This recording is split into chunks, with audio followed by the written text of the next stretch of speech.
करूया झटपट खाऊया पटपट. चला तर मग करूयात राजगिऱ्याचे भोपळ घारगे.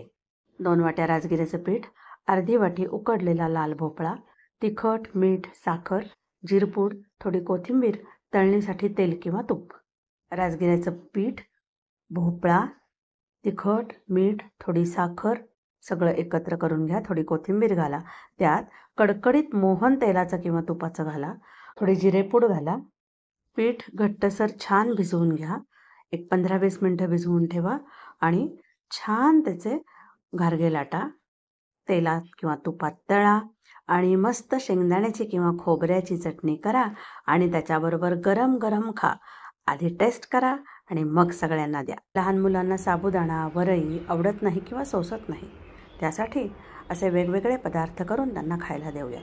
त्यांचा उपवासही घडेल आणि त्यांच्या पोटातही वेगळे पदार्थ जातील.